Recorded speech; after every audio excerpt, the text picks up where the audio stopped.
went on strike last week in the first industry-wide strike in 63 years. An anonymous studio executive reportedly told Deadline the end game is to allow things to drag on until union members start losing their apartments and losing their houses. A stunning admission there. The writer's strike entered its 10th week last week. Studios in the Alliance of Motion Picture and Television Producers feel that by October, most writers will be running out of money.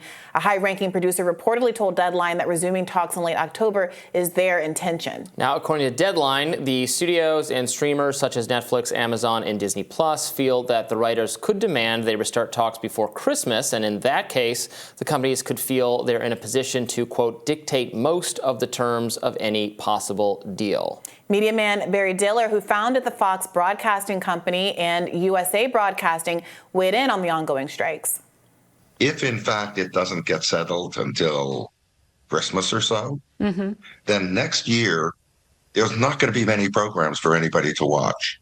So you're going to see subscriptions get pulled, which is going to reduce the revenue of all these movie companies, television companies, the result of which is that there will be no programs. And at just the time strike is settled, that you want to gear back up, there won't be enough money. So this actually will have devastating effects if it is not settled soon. And the problem with settlement in this case is there's no trust between the parties. These conditions, don't sound like crying to the skies, but these conditions will potentially produce an absolute collapse of an entire industry.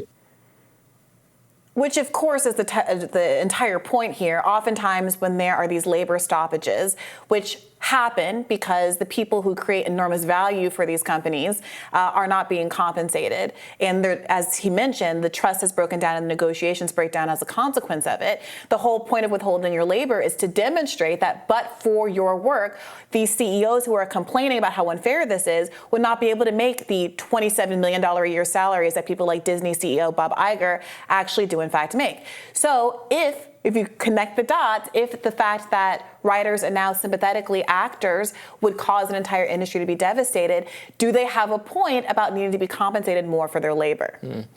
Yeah, the compensation system is very confusing to me. We're seeking a guest to have on about this issue, so I think we can both learn more about it, because I'm seeing a lot of the writers posting on social media talking about their residuals checks and how low they are, but I don't know how to. Sometimes it's low, that it's literally like pennies. Sometimes it's low, like it's a couple $100. Right. For very popular shows. So one of the accounts that has gone viral is a woman who was starred on Orange is the New Black, which one of these corporate heads right? Was exactly the character's name. Yeah. The CEO was caught bragging about how many more people watched Orange is the New Black than Game of Thrones. These popular Netflix shows do much better. Orange is the New Black was one of the flagship early popular Netflix shows. It ran for many, many seasons. But whereas historically, before the streaming model, residuals were apparently the bread and butter of actors being able to sustain themselves between projects and have any kind of ongoing salary. These days, because the contracts aren't designed to accommodate for the ways that the studio executives now make money, they're basically cut out of even very profitable enterprises like Orange is the New Black. So yes, the streaming, the residual payments are a big issue, in addition to the questions about AI and whether or not they're going to be asked to give their likeness over to the studios to make money from them. But this comes down to, it's difficult with streaming. It's kind of difficult to tell what is the. You described Orange is the New Black as very profitable, but it's not. Right? People don't pay for Orange is the New Black, right? They're paying for Orange is the New Black costs a certain amount of money to make. The profit model is maybe you're subscribing to Netflix to be able to watch it, but it's my understanding of the economics of streaming. It's a little hard to tell. Obviously, Orange is the New Black is very popular, but it's not like you're going to the movie, we can see how much this grossed because you paid a ticket for this thing. You're paying for the entire streaming platform. So the question is really, how many more people subscribe because this program is available, and is that worth it given its cost? So I could see the economics of who's owed what of this being kind of confusing. Well, I do think that what is known is how profitable the studios are. So they can say, oh, it's so difficult to tell, but when you have CEOs taking home $27 million in the CEOs get paid a lot. When you have producers in the companies being enormously profitable and the actors just not getting a piece of that action. Look, if you are an actor and you're only earning cents on the dollar, or you're only earning, a couple of $100 for a project of that magnitude, then you can make an argument about how you should keep working for nothing, but who would do that at the end of the day? If it is true that the companies cannot pay you, fine. Well, the actors are not going to work, and now we're going to have this detente. Yeah, but like you brought up Bob Iger. Yeah, sure, he's maybe all those people are way overcompensated, sure. But like Disney Plus is not, it's losing money. It's not, it's projected to be profitable maybe by like 2024 because the economics of streaming are really it's not been figured out yet. So anyway, I don't know what it's probably the case that the contracts don't really reflect the new reality of the streaming world. Yeah, I mean, Vox tried to get into this a little bit in one of their explainers, and they say, most TV shows on streaming have far shorter seasons than their broadcast cousins, 8 or 10 episodes as opposed to 22 or more. And that means writers get paid less for each job. The space between seasons can also be very long on streamers, years or more, rather than the few months of a broadcast show. Significantly more writers at all levels are working for the NBA than in the past. And although there are fewer episodes in a season, streaming showrunners, the people who are ultimately in charge of managing shows and making creative decisions, are working as long as their peers on broadcast TV. But because of the way the contract is set up, their median salary is about 46% of the broadcast median. So it does really seem like these structure issues where the shorter episodes, the more time between episodes, and the difficulty of accounting for what it means to profit from streaming are making it so that these contracts just have to be renegotiated for the modern reality of how TV works. But I mean, I was just thinking, people regretting that there's going to be a lot less new TV like the year after next, or when this time period they're not filming. I mean, I got so much.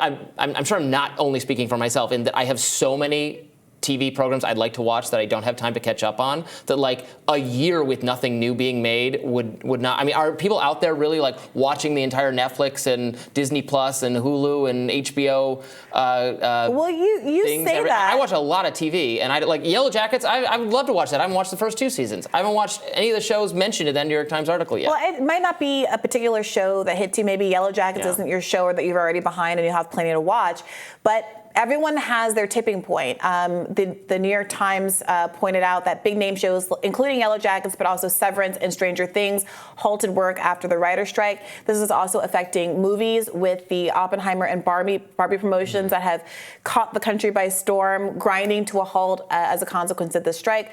Certain other shows are unaffected. I know that a show that you're a big fan of, House of Dragons, is continuing because they're in a British union that is separate and apart and not implicated by the strike.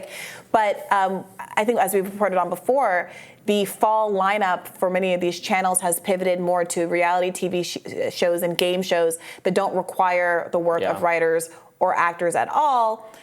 Is that okay with people? Maybe, but is it going to be okay for these studio execs whose profits dramatically rely on streaming services and people signing up for new accounts to stream new shows? Well, right, then it will, or are people just going to continue signing up or keep paying because there's still such a vast library of material on all these platforms? Yeah. That's what I'm curious about. I'm not saying prescriptively. I'm just the strike. Like, I don't know that in the case in today's reality, like do the people like rise up and side with the actors and the striking writers because there's nothing new to watch or to see?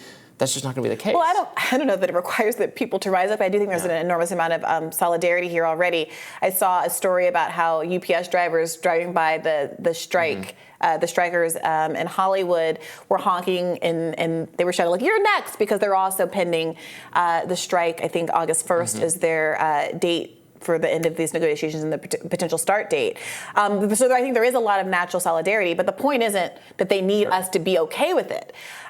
The mainstream media is doing what it's always doing, which is to talk about the effect on the consumer, as though consumers aren't workers too, that are similarly victimized by corporate greed the same way that these writers and actors are being victimized, so that they're depending on getting public backlash by breaking that solidarity. However, they don't need our solidarity to be successful here. At the end of the day, either their labor is valued or it isn't. And while they should act, I think it's good to support people through strike funds and to help people be able to withstand the pressure to go back to work to get whatever pennies you can get because you need to pay your mortgage, you need health insurance, you need to support your families. At the end of the day, it's the studio execs that are going to have to decide whether or not they want to pay for the benefit of these stars who people love to create the shows that we love. I remember subscribing to Netflix for the first time, ironically, to watch Orange is the New Black. I remember the buzz around that show, feeling left out of the zeitgeist and being very curious. And I think that was the first streaming platform that I started paying for. It was definitely one of my favorites, too. Yeah, I watched the whole thing. Well, I think the strikers should add firing Kathleen Kennedy, the head of the Star Wars universe for Disney Plus, as part of their goals, and then I would be completely on board because she's ruined it. More Rising right after this.